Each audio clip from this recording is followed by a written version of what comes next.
我身边有很多亲戚朋友有这样的经历，到市场上想买点水果，跟老板说买几个猕猴桃，老板纠正你说这不是猕猴桃，这是奇异果。到时候买斤樱桃吧，老板又纠正你说这不是樱桃，这是车厘子。买个菠萝吧，老板又说这不是菠萝，这是凤梨。甚至还有人认为你没见识，这么高端的水果你不认识，都把你自己给整自闭了。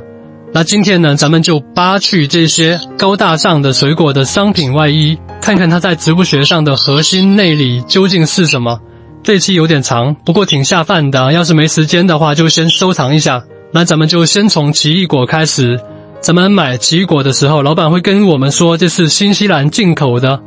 这让人很怀疑自己的眼睛啊，它真的不是猕猴桃吗？别怀疑自己，别自闭，它就是猕猴桃。猕猴桃它是我国的特有物种，只有我国才是猕猴桃的原产地。那朋友就会说了，这不对上了吗？新西兰产的就不是猕猴桃，就是奇异果。新西兰产的它也是猕猴桃，也是从我国引种的。说起来时间还不长，1904年新西兰女教师伊莎贝尔·弗雷泽从中国湖北宜昌将猕猴桃种子带回新西兰，可现在呢，偷摸带种子出国那是不允许的哈。1910年，这些种子在新西兰成功结果，标志的新西兰猕猴桃种植的开始。最开始呢，这种果子在新西兰被叫做中国醋栗，当然人家叫的是英语 Chinese gooseberry。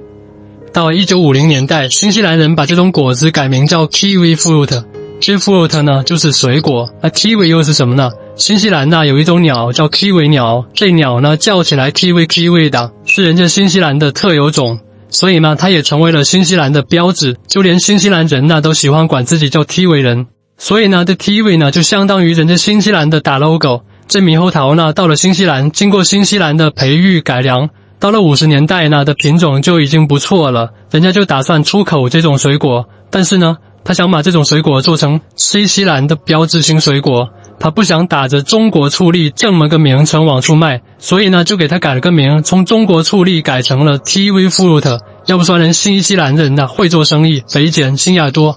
到了1980年代呢，这 kiwi fruit 就已经在国际上大卖了，知名度相当高。这时候呢，这明明是猕猴桃嘛，它又以水果的身份重新进入中国市场。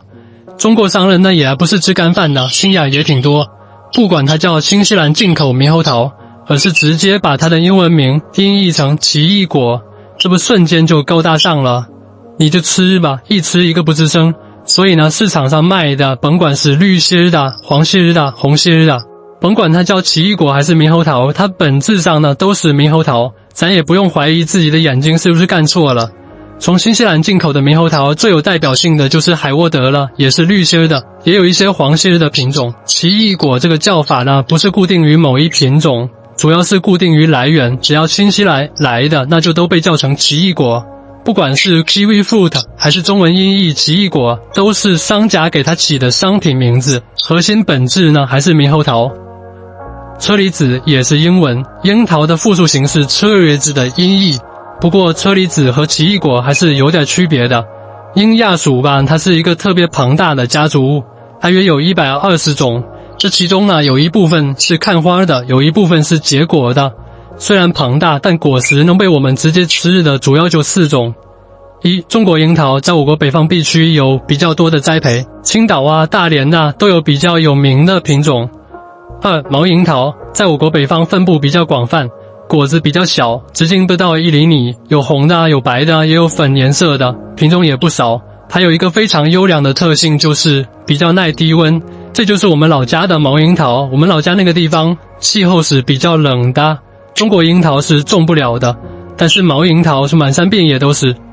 3、酸樱桃，人们习惯于叫它欧洲酸樱桃，因为原产地是欧洲嘛，酸度高，就不太适合直接当水果吃，主要用于制果酱啊、果酒啊。4、欧洲甜樱桃，从国外进口来的樱桃呢，基本上就都是欧洲甜樱桃的栽培品种。这个欧洲甜樱桃呢，果肉比较脆硬，比较耐储存，人家品种也挺多的，也不光都是那深紫红色的，也有颜色浅的红色的。3、英文口语里，不管你是哪种樱桃，所有的樱桃都泛称统称为 cherries， 只有在某些场合需要细分种的时候，才会说中国樱桃、毛樱桃、酸樱桃、欧洲甜樱桃。Cherries 是樱桃的一个统称，当然也包括欧洲甜樱桃。这个欧洲甜樱桃是清末民初的时候入华的，最开始呢就是到香港、粤语地区，这香港人吧特别喜欢给物件啊、给水果呀音译，就比如草莓吧，在英语里叫 strawberry， 人家香港人就给它翻译成士多啤梨。从美国来的一个红元帅品种吧，叫 Red T-shirt Apple， 香港人就给它直接翻译成红地梨蛇果。从欧洲来的这樱桃呢，到了香港就直接给它翻译成车厘子。90年代到2000年初进口的这大樱桃吧，大批量进入华南市场，商人们觉着管它叫进口欧洲甜樱桃，不如沿用香港那边的叫法车厘子高大上，所以这进口樱桃就叫车厘子了。车厘子就是它的商品名，它的核心本质就是欧洲甜樱桃。2010年以后呢，我们中国也有很多地区大范围大面积的栽种这种欧洲甜樱桃，实现了量产。虽然是国产，但是也沿用了车厘子这种称呼。虽然在英语语境里 cherries 是所有樱桃的统称，但是到了我们这儿呢，商家就告诉我们车厘子这个商品名就专门指那些大樱桃了。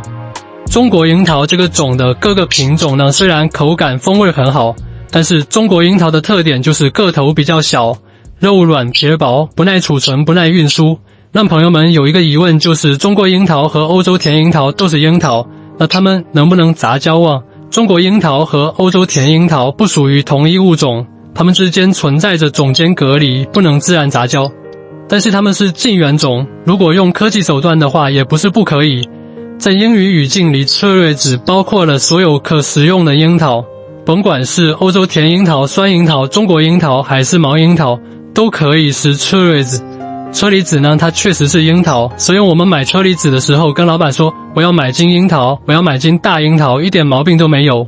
不过如果用车厘子专门指欧洲甜樱桃的话，那车厘子和中国樱桃确实不是同一物种。嗨，反正都是樱桃，没毛病。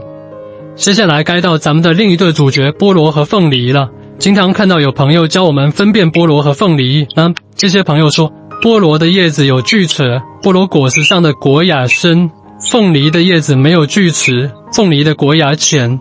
从植物学角度上来说呢，甭管果芽深的、果芽浅的，叶子有锯齿的、没锯齿的，它都是凤梨。植物学上只有凤梨这个物种，没有菠萝这个物种，也就是说这个物种它的中文学名就叫凤梨。这种水果呢，原产于南美洲，是在16世纪引入中国的。这东西呢，它是个热带水果，像中国北方它栽培不了。在中国最早栽培凤梨的地方呢是台湾，一开始引入的品种呢就是芽生的带锯齿的，台湾管这种水果叫凤梨。当然福建、广东这些南部的沿海地区也很快就栽培这种水果了，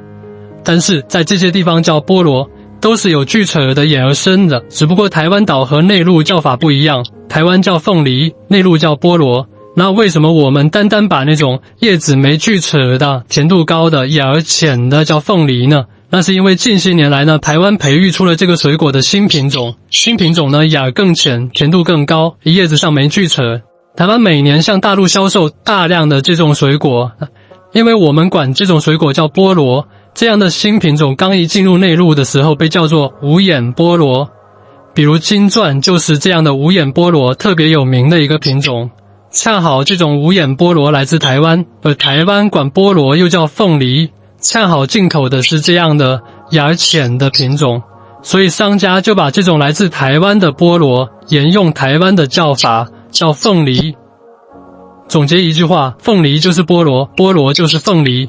在植物学上，甭管眼深的、芽浅的、有锯齿的、没锯齿的，它的中文学名都叫凤梨，菠萝是它的俗称。所以商家告诉你芽浅的叫凤梨，那芽深的叫菠萝，那是商家搞的营销手法。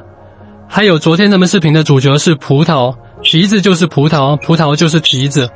但是我看见有朋友留言说，明白了，这葡萄跟皮子呢，就像是橙子和橘子一样。这我得说一下，真不一样。葡萄和皮子是同一物种，都是葡萄，但是橘子和橙子不是同一物种。虽然它们都是芸香科柑橘属的近缘物种，但是它们之间存在着生殖隔离。橘子它就是橘子，它的祖先也是橘子，咱们现在吃的甜橙呢，是酸橙和宽皮菊杂交出来的物种，那酸橙呢又是柚子和宽皮菊杂交出来的物种。咱们之前的视频有整理过柑橘大家族的亲缘关系，可以回头去看看。这一期我们把几种典型的水果的商品外衣撕掉，看了看它的植物内核，一不小心就10来分钟，那咱们视频就暂时到这。还有哪些类似的水果，朋友们可以在评论区里互相交流，期待着大家的留言，咱们回见。